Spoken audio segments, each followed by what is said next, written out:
अपनी एक उदासी यानी यात्रा के दौरान गुरु नानक देव जी महाराज भाई मर्दाना जी के साथ एक ऐसे गांव में गए जहां के लोग निवासी निर्दय, अभिमानी और तिरस्कारपूर्ण थे। गांव का मुखिया क्रूर जमींदार था जो किसी भी अतिथि का सत्कार नहीं करता था। गुरु नानक देव जी के गांव में आने पर किसी भी गांव वाले ने उनका सत्कार नहीं किया और उन्हें किसी न किसी तरह से गांव वाले और मुखिया ने अहंकार और घमंड दिखाया ताकि वह गांव छोड़कर चले जाएं। गुरु नानक देव जी ने उन्हें सत्य सिखाने के प्रयास में कुछ समय उनके साथ बिताया, लेकिन उन्हें एहसास हुआ कि गांव वाले बदलने को बिल्कुल भी तैयार नहीं थे। कुछ दिनों बाद गांव से निकलते समय उन्होंने हाथ उठाकर ग्रामीणों को आशीर्वाद दिया। उन्होंने कहा, वासदे रहो, यहाँ रहो और समृद्ध रहो। भाई मर्दाना गुरु नानक देव जी के आशीर्वाद से चकित था। उसे यह बिल्कुल भी समझ नहीं आ रहा था कि नानक उन्हें वहाँ क्यों बसने का आशीर्वाद दिया। अपनी यात्रा में आगे बढ़ते हुए वे एक और गांव पहुँचे।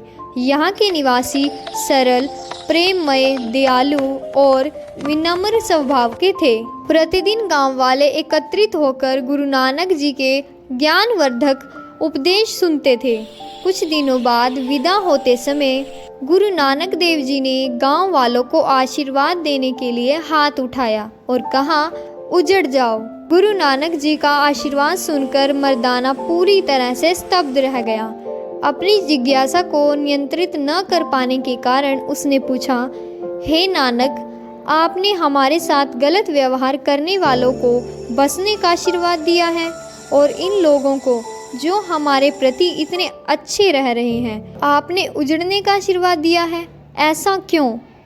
गुरु नानक देव जी ने फरमाया, पिछले गांव के निवासी अहंकारी और घटिया मानसिकता के हैं, इसलिए वे सभी अपने गांव में ही रहे ताकि उनके संपर्क में आकर अन्य लोगों की मानसिकता दूषित ना हो सके।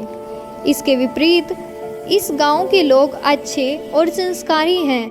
यदि वे अन्य स्थानों पर चले जाएंगे तो वे जहां भी जाएंगे अपने उच्च संस्कारों और चरित्र से दूसरों को समृद्ध करेंगे। अन्य व्यक्ति भी इन लोगों के संपर्क में आगे संस्कारी बनेंगे। गुरु नानक देव जी ने प्रेम, करुणा और मानवता का संदेश फैलाने और पृथ्वी पर मानव जीवन के उद्देश्य का प्रचार करने के लिए व्यापक यात्राएं की। ऐसी ही महान कहानियों को सुनने के लिए वीडियो देखें और चैनल को सब्सक्राइब करें।